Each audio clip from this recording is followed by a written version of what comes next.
नमस्कार, स्वागत है आपका हरियाणा न्यूज़ 24 पे। मैं हूं मुन्ना लांबा, मेरे सहयोगी हिमांशु लांबा के साथ हम मौजूद आज ऊचाना में। और ऊचाना हरियाणा की काफ़ी हॉट सीट होती है और ऊचाना हरियाणा में काफ़ी चर्चित शहर है। ऊचाना का नाम, कस्बा है छोटा, लेकिन हरियाणा में काफ़ी चर्चित रहता है। चाहे वो किसान आंदोलन को लेके हो, चाहे वो किसी नेताओं को लेके हो, और चाहे किसी डीएसपी एसपी यानी कि आईएएस आईपीएस, जब भी कोई। आज हमारे साथ एक प्यारी सी छोटी सी गुड़िया मौजूद हैं, इनसे खास बातचीत करेंगे।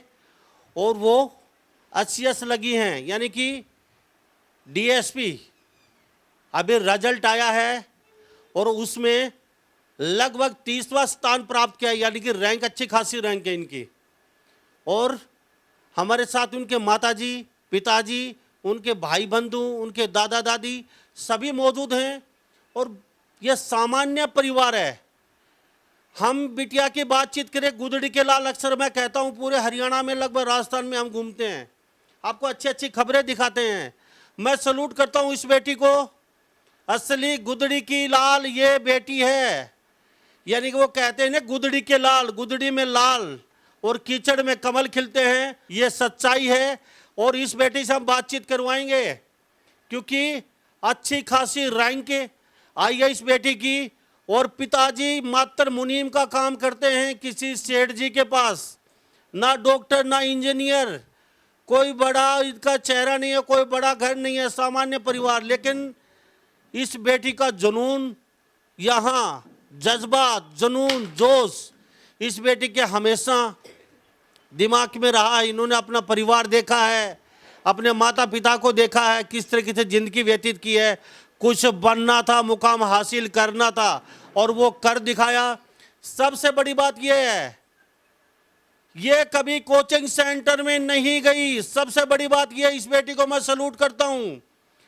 सारी ऑनलाइन यूट्यूब वगैरह से सहारा लेके यहां तक पहुंची हैं। और इससे बड़ी बात एक और बता देते हैं, सरकारी विद्यालय में शिक्षा ग्रहण की है इस बेटी ने। इसके अलावा किसी बड़े स्कूल में कहीं डोनेशन देके नहीं पढ़ी, क्योंकि बेटी को पता था पिताजी इतने समर्थ नहीं हैं, हम लाखों रुपए डोनेशन देके हम शिक्षा ग्रहण करेंगे। पिताजी खाली मुनीम का ही काम करते हैं। और बहुत ही प्यारी छोटी सी फैमिली है, ब्राह्मण फैमिली से आते हैं। तो बेटा क्या नाम बताया? रितु सर। रितु गौतम मेरे साथ मौजूद हैं। रितु, क्या कहेंगे, कैसा लग रहा है? सर धन्यवाद कहना चाहूँगी सबसे पहले तो आपको। मुझे बहुत अच्छा लग रहा है, बहुत खुशी हो रही है सर इस बात से। रितु गौतम, अच्छा पिताजी का नाम क्या है? दयानंद गौतम। और दादाजी का? टेकचंद गौतम। और माताजी का? कलावती जी। और दादी बेटी? सुनारी जी। सुनेरी। हाँ जी। सुनेरी। प्यारा सा छोटा सा परिवार है। अच्छा, ये पहला प्रयास था या? नहीं, HCS में दूसरा प्रयास था सर। दूसरा प्रयास। अच्छा, पहला प्रयास में क्यों अटक गए? सर पहले में मेंस में थोड़ी दिक्कत रह गई थी। अच्छा, ये सही बात है, सरकारी विद्यालय में पढ़ना? जी सर बिल्कुल। Government girls senior secondary school है हमारा उचाना मंडी में ही, वहीं से पढ़ी हूँ मैं, पहली से लेके 12वीं तक। क्या बात है जी। ये लड़कियों का विद्यालय है, सीनियर सेकेंडरी उच्च विद्यालय, और उचाना में ही है। वहां से शिक्षा ग्रहण की है। सब कहते हैं ना, आप हमेशा माँ बाप को तंग करते हैं, हमें अच्छा स्कूल नहीं मिला, हमें अच्छी किताबें नहीं मिली। साहब, अगर पढ़ना है तो जाटी के पेड़ के नीचे पढ़ सकते हो। इसमें आपको एसी कमरे की, एसी स्कूल की, एसी टीचरों की ज़रूरत नहीं है। और इस बेटी ने साबित करके दिखा दिया है। आप अक्सर माँ बाप के सामने रोना रोते रोते हैं कि मुझे अच्छा स्कूल में पढ़ाइए, एसी बसें नहीं है, एसी कोच नहीं है, घर में एसी नहीं है। इस बेटी ने वो करके दिखा दिया। पढ़ने के लिए एसी कमरे, बसों की ज़रूरत नहीं है। अगर आपको आराम करना है तो किसी होटल में जाइए। अगर साहब पढ़ना है तो आप कहीं भी बैठ के पढ़ सकते हैं। उचाना स्कूल में आप तसल्ली कर लीजिए। इस बेटी ने बेटा लगातार यहाँ पे पढ़ाई की सरकारी विद्यालय में, तो कभी पिताजी को कहा नहीं बेटा पापा मुझे अच्छा बड़ा स्कूल चाहिए? नहीं सर, एक तो पहले मेरे को पता भी था कि मेरे मतलब फैमिली की फाइनेंशियल कंडीशंस कैसी हैं स्टार्टिंग से ही। बाकी मुझे बहुत खुशी थी, संतुष्टि थी कि हाँ मेरे पापा इतना कर रहे हैं, क्योंकि जिस टाइम से मैं हूँ उस टाइम लड़कियों को पढ़ाना ही बहुत बड़ी बात थी। तो मेरे मतलब फैमिली ने मुझे सपोर्ट किया, यही मेरे लिए बहुत बड़ी बात है। क्या बात है, बेटी बहुत समझदार है। ये क्या नाम बताया?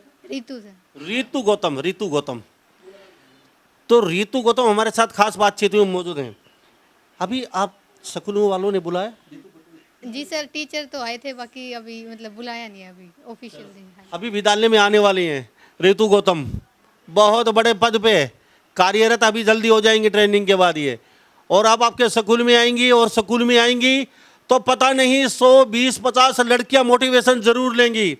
रितु गौतम कर सकती है तो आप क्यों नहीं कर सकते? सबसे बड़ी बात यह है, आप अक्सर रोते रहते हैं, माँ ने ये नहीं किया, पिताजी ने ये नहीं किया।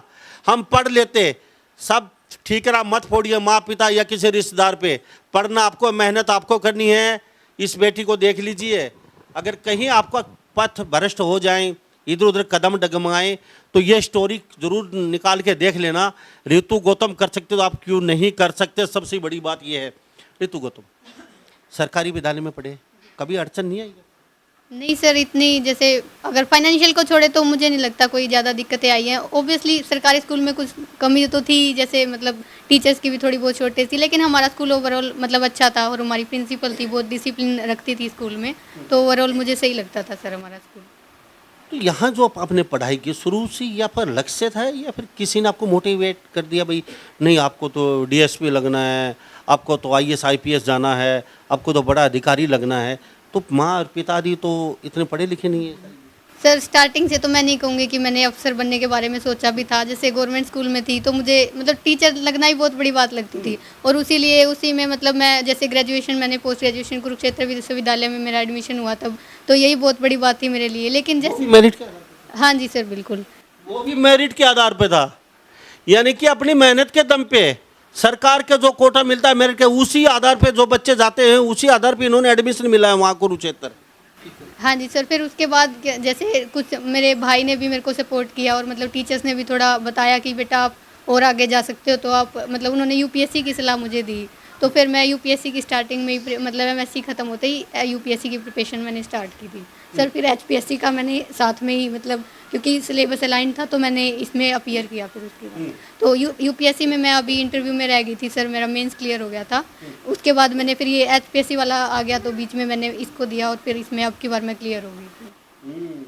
दूसरे प्रयास में इतना आसान नहीं है। आप ये समझो रसगुल्ले की थाली है, थाली में आगे रसगुल्ले और गपा गप खा लेंगे। बहुत लंबी डगर है, कठिन रास्ता, इतना आसान नहीं है एचसीएस परीक्षा पास करना। अच्छा, कभी माँ और पिताजी अब यहाँ पे पढ़ाई करते रहते थे, तो माँ और पिताजी ने कभी आपको कहा आप क्या पढ़ रहे हैं, क्या बनना चाहते हैं, क्या कर रहे हो? कभी? सर देखिए, स्टार्टिंग में तो थोड़ा पापा को लगता था कि कहीं ज़्यादा मुश्किल पढ़ाई ना झेल ली हो, भी हमसे ना हो गई। तो स्टार्टिंग में तो मेरे को भी थोड़ा ऐसा लगता था कि कहीं मतलब खुद पे थोड़ा कम विश्वास रहता था, लेकिन जैसे जैसे अभी जैसे यूपीएससी का प्री हुआ, उसके बाद मेंस हो गया, तो फिर थोड़ा कॉन्फिडेंस भी आया। फिर एचपीएससी का भी प्री निकला, मेंस निकला, तो ये लगा नहीं रास्ता तो सही है, कोई बात नहीं, थोड़ा टाइम लगेगा पर हो जाएगा। फिर उसके बाद जब यूपीएससी के इंटरव्यू में गई, अभी फिर मतलब एचपीएससी के इंटरव्यू में गई, तो लगा नहीं कर सकते हैं, ऐसी बात नहीं है, हो जाएगा, तो फिर हो गया सर।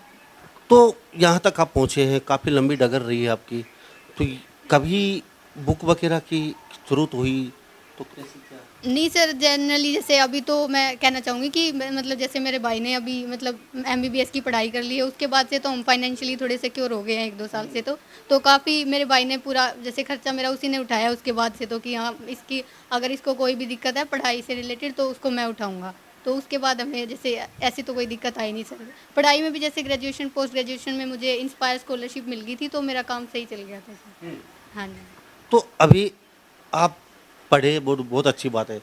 अब किताबें कौन सी फोकस की आपने? अभी थोड़ा सा बच्चे जानना चाहते हैं पूरे हिंदुस्तान के, कौन सी किताब पे फोकस रखते हैं? सर मेन तो जैसे क्योंकि एनसीईआरटीज़ मेरी रहती थी, वो बेसिक्स, क्योंकि मैंने वैसे तो मेडिकल से पढ़ाई की है 11th-12th में, तो ऐसे सोशल साइंस से थोड़ा गैप रह गया था, लेकिन उसके बाद क्योंकि फिर से स्टार्ट करना था तो इसमें तो सिलेबस सारा ही होता है, तो फिर बेसिक्स से स्टार्ट किया। तो मैंने एनसीईआरटीज़ पे फोकस किया पहले, एक न्यूज़पेपर पे मेरा फोकस रहा थोड़ा ज़्यादा। उसके बाद तो नॉर्मल जैसे जो स्टैंडर्ड बुक्स होती हैं, हिस्ट्री की अलग है, पॉलिटी की अलग है, लक्ष्मीकांत हो गए जैसे, तो उन पे मेरा फोकस रहा। अच्छा, न्यूज़पेपर क्यों ज़रूरी होता है? जी सर, क्यों ये जो पेपर है एग्ज़ाम में मोस्टली करंट अफेयर्स ओरिएंटेड हैं, तो इसमें न्यूज़ क्या क्या क्या निकालते थे न्यूज़पेपर? सर न्यूज़पेपर से जैसे अगर कोई भी चीज़ हम पढ़ते हैं ना, जैसे बुक्स तो नॉर्मली स्टैटिक होगी, जैसे अगर पॉलिटी की बात ले लें तो उसमें जैसे गवर्नर का रोल बता दिया, इलेक्शन कमीशन का बता दिया, लेकिन वही चीज़ रियल में कैसे एप्लीकेबल होती है वो हमें करंट अफेयर से या न्यूज़पेपर से ही पता चलता है। अभी जैसे इलेक्शन हुए तो उसमें इलेक्शन कमीशन का रोल क्या हुआ, कैसे कैसे उन्होंने मॉडल कोड ऑफ कंडक्ट को इम्प्लीमेंट किया, तो वो सारी चीज़ें फिर दिमाग में बैठती हैं उससे कि हाँ ये वाली चीज़ें रियलिस्टिक लगती हैं, थोड़ी बुकिश नहीं लगता। तो करंट अफेयर्स का बहुत ज़्यादा योगदान रहता है न्यूज़पेपर का इसमें। कोचिंग नहीं ली कभी? सर ऑनलाइन के लिए सर मैंने। क्या बात है, ऑनलाइन कोचिंग कभी गई नहीं कोचिंग सेंटर में, सिर्फ ऑनलाइन कोचिंग। अच्छा, कोचिंग चलो ऑनलाइन लिया आपने, जैसे तैसे करके किया, अब यूट्यूब का कितना सारा लिया? सर यूट्यूब का मेरा तो मैं थोड़ा कम मानूंगी, जैसे करंट अफेयर्स में स्टार्टिंग में जैसे न्यूज़पेपर थोड़ा कम समझ में आता था स्टार्टिंग से सर मैं बताना चाहूँगी, तो क्योंकि इंग्लिश न्यूज़पेपर पढ़ती थी तो फिर जैसे करंट अफेयर्स का एनालिसिस देख लिया या फिर वैसे कोई वीडियोस देख ली, कोई टॉपिक समझ नहीं आ रहा तो उससे मैंने यूट्यूब से रेफर कर लिया। बाकी जो क्लासेस लगती थी कोचिंग की ऑनलाइन थोड़ी बहुत तो मेरा हो जाता था सर। अगर ऑनलाइन क्लासेस नहीं लेती तो भी आप सर ये तो शायद समय ही ज़्यादा बता सकता है कि हो सकता है या नहीं हो सकता। बाकी मैं मानती हूँ कि अगर हिम्मत है ना बच्चे में तो वो कैसे भी कर लेते हैं सर। ऐसे बहुत से एग्जांपल मैंने देखे हैं, बच्चे मतलब बिल्कुल जिनके पास मेरे से भी कम साधन है सर वो भी बिल्कुल करते हैं क्लियर। तो मैं मानती हूँ बस एक मन में ये हौसला होना चाहिए कि हाँ हमें करना है। संतुष्ट है? जी सर, अभी तो फिलहाल मैं बहुत संतुष्ट हूँ। अभी तो फिलहाल संतुष्ट नहीं, यानी कि संतुष्ट नहीं है। सर मैं एक्चुअली यूपीएससी के लिए प्रिपेयर करना चाह रही हूँ ना, तो मैं इतनी अच्छी खासी अधिकारी लग गए हैं ये, चाहे डीएसपी लगो, चाहे बीडीपीओ लगो, चाहे इससे बड़ी और कोई पोस्ट हो, कई जगह कई पोस्टें होती हैं, अच्छी खासी जॉब मिल चुकी है अफसर लाइन में, और वो भी फर्स्ट क्लास अफसर में जाएंगी। अभी संतुष्ट नहीं सर, वैसे तो मुझे पूरी संतुष्टि है और मुझे मतलब बहुत खुशी भी हुई कि एटलीस्ट मैंने स्टार्टिंग की, मैंने अच्छी मतलब शुरुआत अच्छी की। लेकिन क्योंकि एक मेरा मतलब फोकस था हमेशा से कि मैं आईएएस ऑफिसर बनूं, तो उसके लिए मैं एक बार प्रयास जरूर करूंगी सर, जॉब के साथ साथ ही करूंगी। उचाना में पहले ही आप इस पर?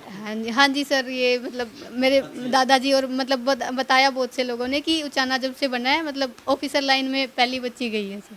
क्या बात है, जब से उचाना बना है सबसे बड़ी बात ये भी है, पहली ऑफिसर लाइन में ये बच्ची है। हमारे साथ जो खास बातचीत कर रही हैं, ना कोचिंग ना साहब कोई बड़े स्कूलों में जाना, और जैसे तैसे करके बच्ची का जुनून था कुछ करना है बड़ा, और रास्ते अपने आप बनते गए। क्योंकि कभी टांग खिंचाई वाले भी आए होंगे थोड़े बहुत, कहाँ पंगा ले लिया, तुमसे कभी नहीं हो पाएगा? नहीं सर, वैसे इस मामले में मैं अपने आप को लकी मानती हूँ कि मुझे हमेशा सपोर्टिव मतलब फैमिली हो चाहे कोई भी हो, मतलब मुझे सपोर्ट ही मिला है हमेशा। चाहे मेरे टीचर्स हों, चाहे मतलब हमेशा एक ऐसा रहा है कि कोई बात नहीं बेटा, अगर अब की बार नहीं हुआ तो अगली बार हो जाएगा। तो मुझे ऐसा फेस नहीं करना पड़ा सर, ये मैं मानती हूँ अपने आप को लकी कि हाँ मेरे पूरा सपोर्ट मिला है सर मुझे इस मामले में। तो आप इनके पहले आपसे जान लेते हैं। अच्छा, आप क्या क्या दयानंद है जी नाम मेरा जी। दयानंद जी मेरे साथ शर्मा जी खास बातचीत में मौजूद हैं। बेटी कुछ बड़ा करने वाली है, पता था? हाँ मुझे पता था, भाई गुड़िया ज़्यादा पढ़ती है और तीनों जो भी सुबह लग जाती थी, सुबह 9 बजे ऊपर अपने कमरे में चली जाती थी, शाम को दिन में 2 बजे खाना खाने के 2 घंटे आराम करके फिर वापस चली जाती थी, फिर 9 बजे आ जाती थी। भाई मेरे को कुछ बनना है, तो हमें भी इस पर बड़ा वो गुरु था, भाई हमें गुड़िया पढ़ने लग रही है, हमें भी इस पर कुछ ध्यान देना चाहिए और बच्चों को भी, और उनको भी गर्व होना चाहिए कि बच्चा पढ़ रहा है और ये अपनी सिचुएशन से देख करके ये बच्चा यहाँ तक पहुँच चुका है मंजिल में। ये देख लीजिए पुराना जमाना चला गया है, मुनीम की बेटी अफसर बनेगी। अब इससे बड़ी और आप लोगों के लिए क्या स्टोरी का क्या कहानी हो सकती है, ये जीता जागता आपके सामने हम पेश कर रहे हैं, बिटिया के साथ बातचीत कर रहे हैं। अब आप इनसे समझ लीजिए कुछ बनने के लिए क्या कितनी तपस्या करनी पड़ती है, थोड़ा सा जानना चाहिए। कितनी पढ़ाई की आपने और कितने घंटे की और कितने घंटे आप सोए, और उस दरम्यान आपने कौन सा गेम किया? सर ये तो मैं कहना चाहूँगी डेफिनेटली अगर बड़ा करना है तो फिर उसी हिसाब से मेहनत लगती है सर। ये तो अब जैसे यूपीएससी का ही तो मेरा मतलब शेड्यूल बहुत टाइट रहता था ऐसे तो, कि मतलब सुबह 8 बजे चले जाना, 9 बजे चले जाना, मतलब थोड़ा बहुत, फिर उसके बाद 1 बजे आना खाना खा के, फिर वापस से चले जाना और फिर मतलब पढ़ाई करके रात को आना और फिर सो जाना सर। ऐसे रेगुलर रहता था, एक रेगुलरिटी बहुत ज़रूरी है सर। कितने घंटे का? सर अप्रोक्सीमेटली 8-10 लास्ट टाइम में आके कभी मतलब 11 हो जाते थे, इससे ज़्यादा तो खैर पढ़ नहीं पाती थी सर मैं, क्योंकि नींद भी बहुत ज़रूरी है। ये भी मैंने 8-10 घंटे की बातचीत हो रही है, 1 घंटे की बात नहीं हो रही पढ़ाई के लिए, और रेगुलर पढ़ना पड़ेगा, रेगुलर पढ़ना पड़ेगा। हाँ जी बिल्कुल, रेगुलरिटी इस एग्ज़ाम में बहुत ज़रूरी है सर। इस दरमियान कहीं बाजार में घूमना, ब्याह शादी में जाना, रिश्तेदारी में जाना, कभी बुआ का फोया, कभी फूफा का, कभी मौसी का, और कभी आपकी किसी का रिश्तेदार का फ़ोन आ गया, अगर बेटी तो घमंडी है, हमारे पास आती ही नहीं है, ये उलाने भी मिलने। सर इतना तो नहीं, क्योंकि मेरे मतलब फैमिली वाले हैं ना ऐसे, तो वो बोल देते थे कि नहीं भैया हमारी बेटी पढ़ रही है तो इसको ज़्यादा टाइम नहीं है, तो मतलब खुद फैमिली वाले भी सपोर्ट करते थे। लेकिन ऐसा कुछ नहीं है कि, क्योंकि सबको पता था कि हाँ, बल्कि खुद मेरे मतलब जो रिश्तेदार में वो खुद चाहते थे कि हाँ भाई बेटी पढ़ ले, ही बहुत बड़ी बात है, भाई कुछ बन जाए ये बहुत बड़ी बात है। तो ऐसा मतलब इतना सुनने को नहीं मिला मेरे को, तो मैं मानती हूँ सर। 7-8 घंटे तो कम से कम पढ़ना पड़ेगा आपको, रेगुलरिटी बनानी पड़ेगी, यारा प्यारा रिश्तेदार छोड़ने पड़ेंगे, डीजे पे नाचना छोड़ना पड़ेगा, गोलगप्पे खाने छोड़ने पड़ेंगे, आपको बाजार में घूमना छोड़ना पड़ेगा, सबको आप कुछ नहीं बन सकते जब तो बड़ी तपस्या करनी पड़ेगी। अगर ये तपस्या आप कर सकते हो तो प्लेटफॉर्म तैयार, आप भी आ सकते हैं, लेकिन कुछ छोड़ना पड़ेगा। अच्छा, आपका क्या नाम है? मेरा नाम सुनारी है जी। सुनारी देवी। अच्छा, ये बेटी मेरी पोती है जी। अच्छा आपकी पोती है, तो पोती क्या बन गई वे? मेरे को बोल कौन नहीं करता जी, मेरा बोल में कमी है। अच्छा अच्छा, न्यू बताओ, या छोरी पढ़ा करती, आप कर पढ़ा करती हो बेटी? बड़े कर दीजिए अपना उरे घर आए ऊपर चबारा में। तो आप क्या सेवा करा करते, पढ़ा करते उसका? सेवा तो कोई दूध, कोई चाय, कोई पानी? न दिए कर दी, चाह पानी रोटी भी बना के खिलाया कर दी जी ने तो। अच्छा, तो इसने कहा करती कि छोरी किताब धर दे, बावड़ी हो जाएगी। न कहे कर दे जी, जब मका बेटी तो थोड़ी सी नहीं बोली ना पढ़ूंगी मैं पढ़ूंगी, मेरा पढ़ाई में जाना। कितनी बार कहा करती आप बेटी ने, आगे बेटी ऋतु तू अपने किताब धर दे, बावड़ी हो जाएगी? मैं कई बार कंधे जी ने कहीं भाई तो धर दे बेटी, थोड़ी सी आन आराम भी कर ले। नहीं बोली ना माँ मैं। तो आपने डर लग गया कर तो बेटी को, अब छोरी कहते बावड़ी ना हो जाए, अकेला में बैठ के सोचा? सोचे कर दे जी हमें फिर या तो नहीं सोचा थी ना, मानना थी मारी भाई ना, मैं तो पढ़ूंगी था, मैंने छेड़ियो ना, मैं तो ऊपर जाऊँ कर दिए। अच्छा, फिर रात में जंगला में के देख के आया करता बेटी क्या करना रही, सोगी पढ़ाई? जंगला में तो घोड़ा कर दिया, पढ़े थी कुलक्षेत्र, लले कमरा था इसका, 2 छोरी और थी इसके साथ में, वहाँ रही कर दीजिए, और माँ तो के देखने जाऊँ थी मैं। अच्छा, आप इनकी माता जी? हाँ जी। अच्छा, क्या नाम है? कलावती है जी मेरा तो नाम। अच्छा, कितने पढ़े? मैं तो अनपढ़ हूँ जी, गुंठा लाने वाली हूँ। और आप? मैं तो थोड़ा सा 7 पास हूँ, 8 फेल हूँ जी मैं तो। ये एक स्टोरी और बन गई है। अब आप कभी भी शिकायत नहीं करेंगे, माँ और पिताजी भी अनपढ़ हैं, अंगूठा टेक अब ये कहते हैं मेरे माता पिताजी तो अनपढ़ थे, हम कहाँ से पढ़ते भाई? ये भी मिथ्या इस बेटी ने तोड़ दिया, माता पिताजी अनपढ़, इससे कोई लेना देना नहीं होता।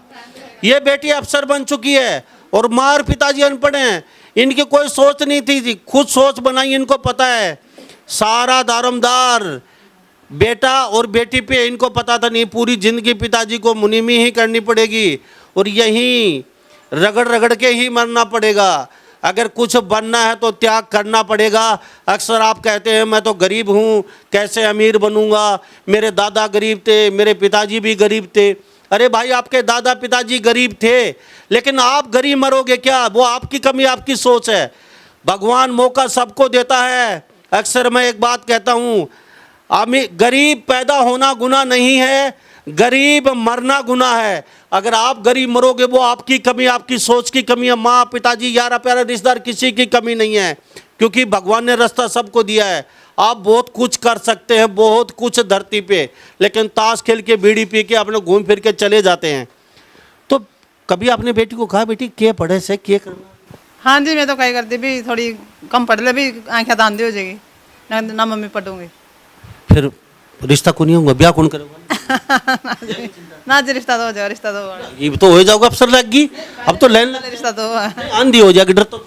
हाँ जल्दी तो है, तो जय आँखें हम कमी हो जाए तो। अब इतने बड़े अफसर बन गई और कभी भूल गई तो?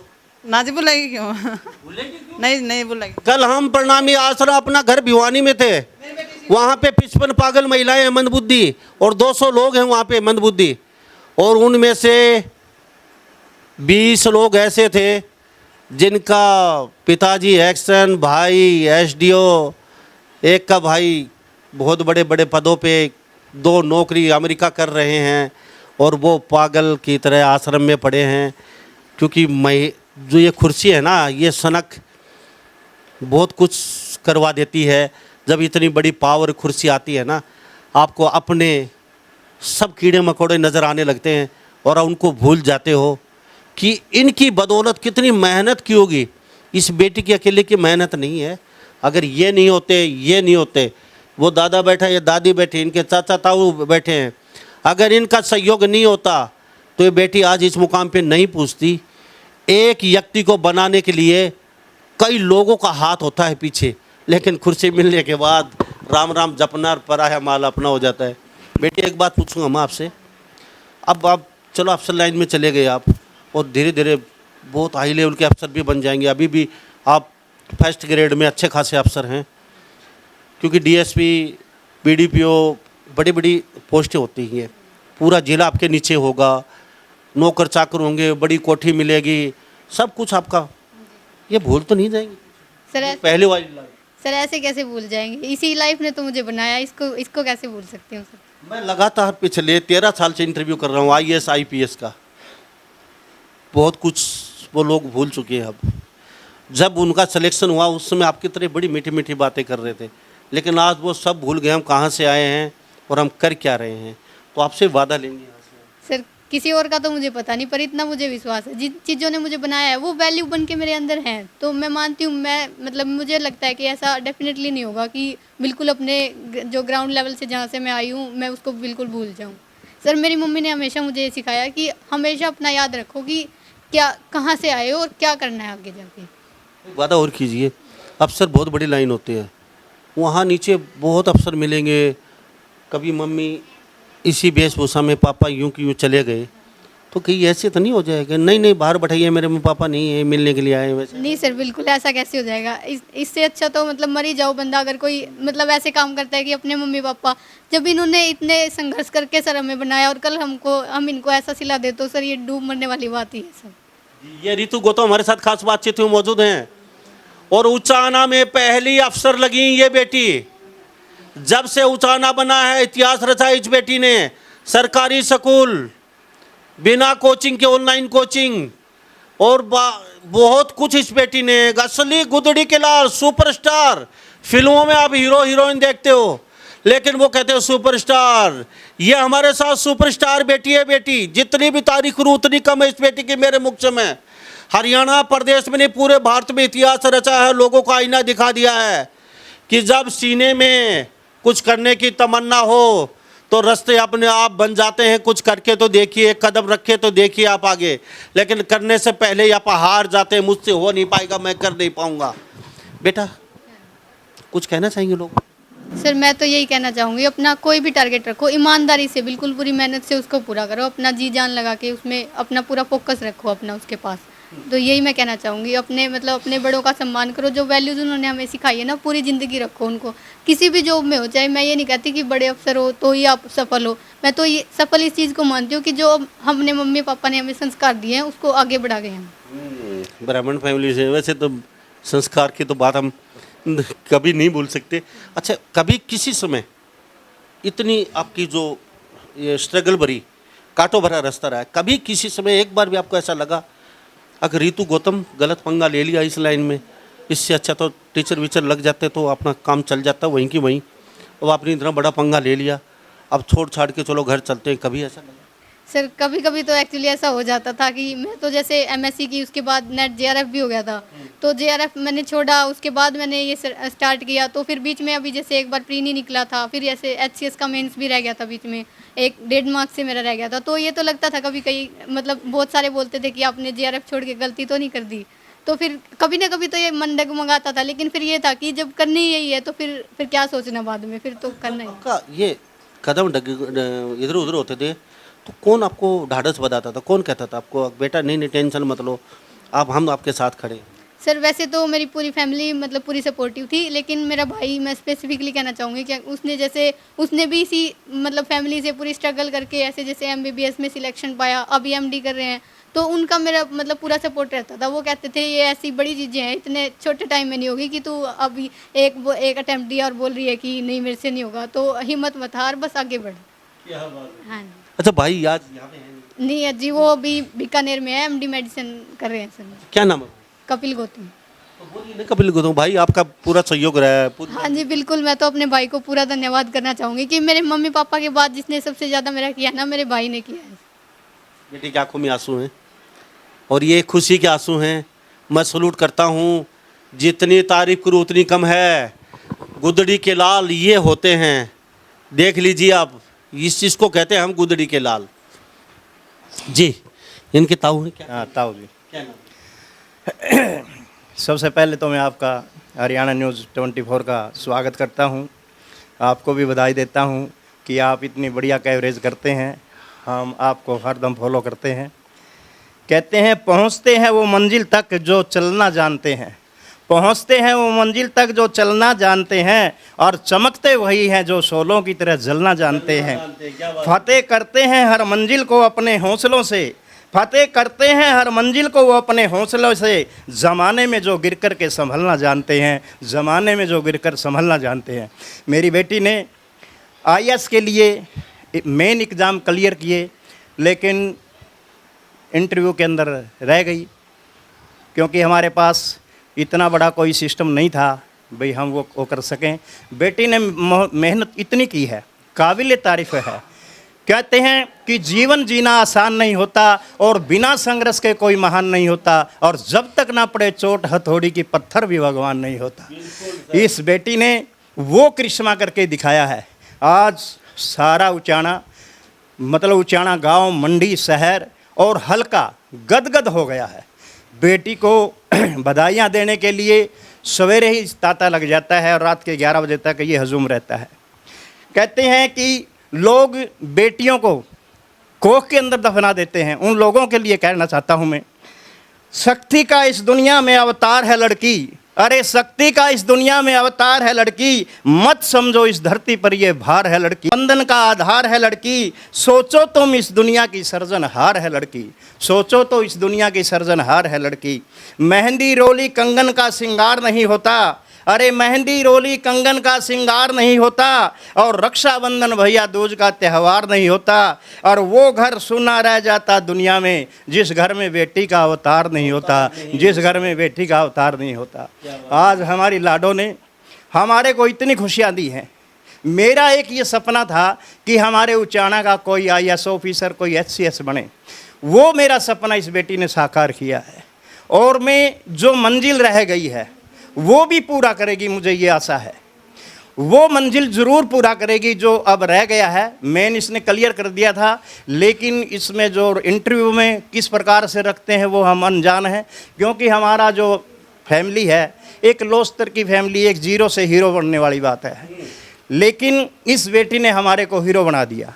आज समाज के अंदर मैं तो यही कहूँगा, बेटी को दुआएं देता हूँ, सदा दूर रहो गमों की परछाइयों से, सदा दूर रहो बेटी गमों की परछाइयों से, और सामना ना हो कभी आपका गम की तहनाइयों से। हर अरमान हर ख्वाब पूरा हो आपका, यही दुआ है मेरी दिल की गहराइयों से, यही दुआ है मेरी दिल की गहराइयों से। बेटी सदा आबाद रहे, और चांद में तो दाग है लेकिन तू बेदाग रहे। मेरा यही मानना है, यही कहना है कि बेटी जहाँ भी आप ड्यूटी ज्वाइन करो, निष्ठा से, ईमानदारी से समाज की सेवा करना है और सभी का मान सम्मान में रखना है। मेरी यही दुआ बेटी से। ये हमारे साथ रितु गौतम के ताऊ जी हैं, ये दादाजी हैं। जी क्या नाम है? टेकराम जी। अच्छा टेकराम जी, आप भी कुछ पढ़े लिखे हो? ना जी। अच्छा, अब काम क्या करते थे? अब तो चलो आप फ्री हैं, लेकिन 5 बेटे हैं आपके, और एक रितु के पिताजी भी बड़े बेटे हैं आपके, तो आप कैसे, क्या आप इनको यहाँ तक इतने बड़े बड़े किए क्या? जी चपड़ा सीधा जी नगर पालिका में। हाँ जी, मैंने उसमें जी अपना आहिस्ता आहिस्ता आहिस्ता ऐसे सारे पढ़ाए जी, बड़े दिहाड़े भर के पढ़ाए, और यहाँ तक जी मैंने ये सोच नहीं थी कि मेरी पोती उन तक पहुँचेगी। ये अब लोग पहुँच गई जी, मैंने बड़ी खुशी हुई है जी। यहाँ बहुत खुशी है मैंने इस चीज़ की, आज बहुत खुशी है मैंने। पूरे उचाना जब से बसा है, इतिहास रच दिया एक बेटी ने आपका, रितु गौतम ने, और आज दादाजी कहेंगे ये हो जा रहा है, रितु गौतम का दादाजी जान लग रहा है। हाँ जी कहेंगे, जरूर कहेंगे जी, बहुत वो है जी, तसल्ली पक्की है जी, बड़ी तसल्ली हो रही है मेरे जी। अच्छा बेटी पढ़ा करते जब कदे लग गए तो बेटी कुछ बड़ो करना? हाँ जी बेटी किम बड़ो करेगी कुछ लाग्यो था आपने पहले?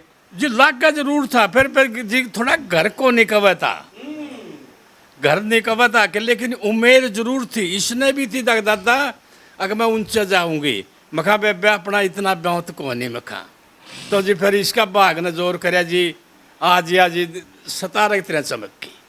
बेटे बड़ी मुश्किल से यहाँ तक, क्योंकि 5-5 बेटे और उनको यहाँ पढ़ाना खिलाना, आपके पास एक छोटी सी नौकरी, बड़ा मुश्किल रहा। बहुत ही बड़े मुश्किल था जी, पर फिर भी उसमें हमें खुश होकर पढ़ाई है पोती जी। अच्छा, ये पे पोती के साथ कित घूमने जाओगे अपनी ये पोस्ट मिलते ही, जब बड़ी अफसर की कुर्सी पे बैठते बैठते कित जाओ? जी जे जे जड़े कह भी गए उड़ा जाना तैयार सो जी मैं जी। अच्छा, हाँ जी जरा न्यू कह कि नहीं दादा तो द्वार चाल काशी जी चाल दादा, मैं जी उड़ा जाना तैयार सो जी मैं। ये दादाजी है।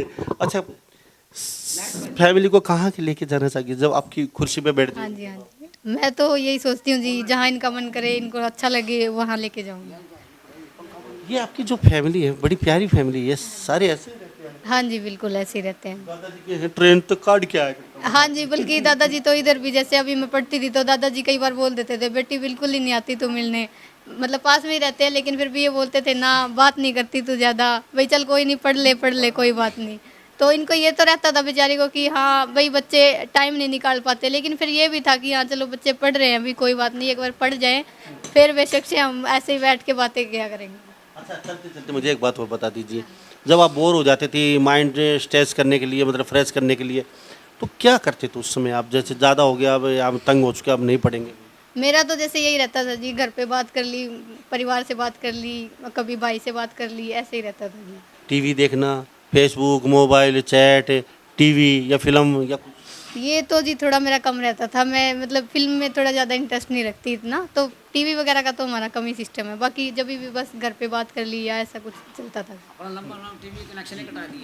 तो हमारे साथ ये तस्वीर देख लीजिए, बहुत ही प्यारी सी फैमिली है और दादाजी खुश हैं। अब दादाजी को कहाँ लेके जाएगी रितु अब बड़ी खुशी बैठने के बाद, और माता और पिताजी को कहाँ पे घुमा के, ताऊ जी को कहाँ लेके जाएगी, ये तो रितु जानती है कहाँ पे। तो आप क्या काम? मैं पूजा पाठ का काम करता हूँ। अच्छा, हाँ, पंताई का कर्मकांड तो उचाना ऊँचाना में। तो क्या कहेंगे? बहुत बढ़िया गर्व महसूस कर रहे हैं, मतलब ऐसी बेटियाँ सबको पैदा हो। कभी ऐसा लगता था बेटी आती जाती थी भैया क्या? नहीं, मतलब जाती जाती थी, मतलब पता तो था, लेकिन ये कोई अफसर बन करके निकलेगी, लेकिन ये पता था मतलब इतने ऊंचे पद पर जाएगी, ऐसा मालूम नहीं था। अब ये गौतम परिवार से और उचाने से पहले? हाँ जी, बिल्कुल, पहले जब से गांव आबाद हुआ है, इससे पहले कोई भी मतलब इस ऑफिसर नहीं थी HCS। सबसे पहली HCS ऑफिसर ये गुड़िया लगी, इन्होंने एक रिकॉर्ड काम किया है। जी क्या कहेंगे, आप भी बता दीजिए। सर मैं ऐसे दादाजी लगता हूँ, परिवार में ही हूँ, और मेरे ताऊ की पोती है जैसे सगी। तो जैसे कि समाज के अंदर विशेष रूप से तो यही बात है कि लड़कियों के मामले में ये कहते हैं ना, मैं लड़कियाँ, मैंने तो वो सीन भी देखा हुआ है यहाँ पर कि लड़कियों के +2 के बाद ये कह देते हैं कि भाई शादियाँ कर दो बस केवल। वो सीन मैंने खुद देखा है। मैं एजुकेशन डिपार्टमेंट में हूँ, टीचर लगा हुआ हूँ, और पढ़े लिखे परिवार हमारा है ही नहीं ऐसा कि जिसमें आप किसी से भी पूछोगे वही कहेगा मैं अनपढ़ हूँ, और वो गर्व से कह रहा है इस चीज़ को कि मैं तो अनपढ़ हूँ जी, मैंने कुछ नहीं आंदा। लेकिन कुछ फरी की क्लास मेरे को भी मिली थी, मैं टीचर लग गया। उसके बाद ये बेटी का मेरे को पता लगा था 2 साल पहले कि IAS की तैयारी करने लग रही है, तो मैंने इसको बहुत मिलकर भी मोटिवेशन इनको दिया। अभी जब ये IAS में इंटरव्यू में रह गई थी तब भी मैं इनके पास आया था इनको हौसला देने के लिए कि भाई अभी बेटा छोड़ना नहीं है कुछ भी, ये मतलब समझना कि कुछ नहीं बनेंगे, हम 100% कुछ ना कुछ लेके जाएंगे, जिसमें अभी एक सीढ़ी और मेरे को पता है कि एक सीढ़ी और अभी बाकी है, उस सीढ़ी पे ये चढ़ेगी। तो ये गौतम परिवार है। अब चलते चलते लास्ट में मुझे एक बात बता दीजिए, आप कामयाबी शिखर पे पहुंच गए हैं, कई बच्चे नहीं पहुंच पाते, पहला अटैम्प्ट, दूसरा, 5वां, तीसरा, चौथा, 5वां, छठा, जो भी, और वो हिम्मत मतलब नहीं हो पाते। क्या करें, रास्ते बंद हो जाते हैं सारे उनके, क्या इसके आगे कोई उनका स्कोप नहीं है, क्या फिर लाइफ उनकी ख़त्म हो जाती है यहाँ पे, क्या कहेंगे? नहीं सर, ऐसा बिल्कुल भी नहीं है, मतलब मैं तो ये मानती हूँ कि अगर कोई बात नहीं, अगर एक सिलेक्शन हमारा नहीं हो पाता है अभी, तो मैंने भी जैसे सोच लिया था कोई बात नहीं, अगर मेरा UPSC में नहीं होगा तो मैं और कुछ करूँगी। अपना कोई भी फील्ड चूज़ करो, अगर ठीक है उसमें अपना पूरा बेस्ट दो, अगर नहीं होता तो फिर वो भगवान की मर्जी है, वो हमारे लिए और भी उससे अच्छा कुछ सोचेंगे। तो ऐसा बिल्कुल नहीं है, एक रास्ता अगर बंद होता है तो दूसरा ज़रूर खुलता है। Thank you. तो हमारे साथ ये प्यारी सी फैमिली बनी थी गौतम परिवार उचाना से। सारी बातचीत हम करवा चुके हैं। सुपरस्टार गुदड़ी के लाल रितु गौतम मेरे साथ खास बातचीत में 80 लग चुकी हैं। और उचाना में पहली जब से उचाना बसा है बेगर कोचिंग और साहब सरकारी स्कूल में पढ़ गए बेटी। पिताजी मुनीम हैं, पूरी अनपढ़ फैमिली है, देख लीजिए। और इस बेटी ने अपने आप रास्ता बनाया है, मेहनत सबकी है। तो इस बारे में आप क्या सोचते हैं? सभी इन बातों के साथ मैं मुन्ना लांबा, मेरे सहयोगी हिमांशु लांबा के साथ हरियाणा न्यूज़ 24। नमस्कार, जय हिंद।